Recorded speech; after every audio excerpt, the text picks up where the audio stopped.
Shine परिवार के आप सभी कस्टमर, सभी एसोसिएट, आप सभी को Rashid Naseem, chairman shine group का प्यार भरा नमस्कार। साथियों, एक महत्वपूर्ण संदेश मैं अपने उन सभी कस्टमर्स तक पहुंचाना चाहता हूं जो लीगल में गए हुए हैं। और हकीकत ये कि लीगल में जाने वाले लोगों के लिए अब ये रास्ता इतना कठिन हो चुका है कि उनके लिए उनकी लायबिलिटी खत्म कर पाना अब आसान नहीं रह गया है। आप माने चाहे ना माने, इस सच्चाई से आप रूबरू होंगे अगले कुछ महीनों में। आप खुद अपनी उम्मीदों का चिराग बुझा देंगे। आपको खुद एहसास हो जाएगा इस बात का कि आप किस तरह से बेवकूफ़ बनाए गए, कैसे लोगों ने आपसे झूठ बोल करके पहले आपसे एफआईआर कराई, फिर आपको रिट में लेकर गए, आपसे फीस वसूली गई, खर्चा लिया गया, दुनिया भर के आपको ख्वाब दिखाए गए। और अब जब कोर्ट का आदेश आ चुका है तो इस आदेश के अंतर्गत सवाल नहीं पैदा होता कि आप इतनी आसानी से अपनी लायबिलिटी से निजात पा जाएं। ये लायबिलिटी जो कभी लायबिलिटी थी ही नहीं, जिसे कंपनी ने कभी भी लायबिलिटी नहीं माना था, जिसे कुछ दलाल किस्म के लोगों ने सोशल मीडिया पर आ करके कंपनी के खिलाफ जहर उगलते हुए और हमारे कुछ दोगले किस्म के ऐसे एसोसिएट और प्रेसिडेंटों के सहयोग से इस कंपनी को करप्ट बनाते हुए वो सारे इल्जाम लगाए। 68,000 करोड़ का ब्लेम, कंपनी पैसे लेके भाग गई, दुनिया भर की ऐसी स्टोरियां आपको बताई गई जिनके आधार पर आप बहक गए और आपने जाकर के लीगल एक्शन ले लिया। क्योंकि हमारा कोई भी कस्टमर ऐसा तो है नहीं कुछ सपना आया रात में कंपनी भाग गई और आकर उसने एफआईआर कर दी हो।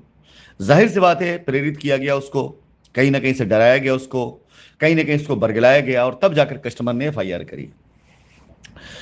अब आज 6.5 माह बीत चुके हैं। आपके किसी भी दलाल, किसी भी वकील, किसी भी एजेंट के पास आपके सवाल का जवाब नहीं मिल सकता है कि आपकी लायबिलिटी कैसे उतरेगी। वो ये जवाब नहीं दे पाएगा। आप लाख उससे पूछें, आपको दुनिया भर की फालतू स्टोरी बताएगा वो, लेकिन कोई भी आपको ये जवाब नहीं दे पाएगा कि लायबिलिटी आपकी कैसे उतरेगी, क्योंकि किसी के पास इसका जवाब नहीं है। कोई ऐसा नहीं है जो आपको जवाब दे पाए। और अब इससे पहले जब कंपनी सिर्फ और सिर्फ समझौते के मोड पे खड़ी थी तो हम भी कहा करते थे कोर्ट का फैसला आने दीजिए, कोर्ट का फैसला आने दीजिए। लेकिन मैं आपको आज बताऊं कि इतना ज्यादा एग्रेसिव मैं किस लिए हुआ। जब अप्रैल और मई के माह में कंपनी ने पूरी तरीके से रोड मैप देकर के अपने कस्टमर्स की लायबिलिटी उतारने का फैसला किया था, कंपनी ने निर्धारित कर लिया था कि अपने कस्टमर्स की लायबिलिटी उतारने के लिए हम एक रोड मैप देंगे और हमने आपकी लायबिलिटी इकट्ठा करना शुरू भी कर दिया था। फिर कुछ ऐसे दलाल किस्म के लोगों ने मिल करके आपकी सारी मेहनत और आपकी सारी मेहनत कमाई दोनों पर पानी फेरने काम किया। कोर्ट में फिर से जाकर के फिर वही राग अलापना शुरू कर दिया कंपनी के बारे में, जांच के बारे में, एजेंसीज के बारे में।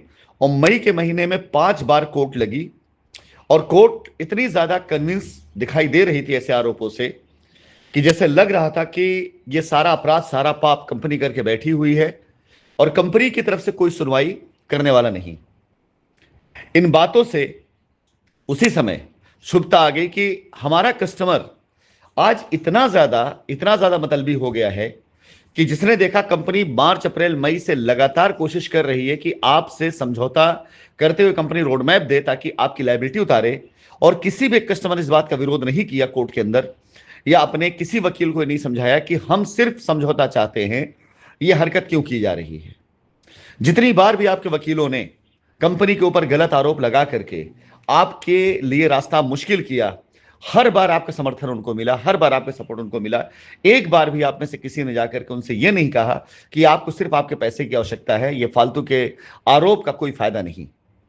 तो जब आपने उस समय अपने कान में तेल डाल करके आंखें बंद कर ली, तो आज आप किस मुंह से इस बात की उम्मीद करते हैं कि कंपनी क्यों आपके साथ समझौता कर ले। आज जब हम इस स्थिति में बैठे हुए हैं कि अब जाइए आप कानूनन साबित करिए कि आपका पैसा कंपनी लेके भागी है, साबित करिए कि हां हमने स्कैम किया है, और अब साबित नहीं कर पाएंगे।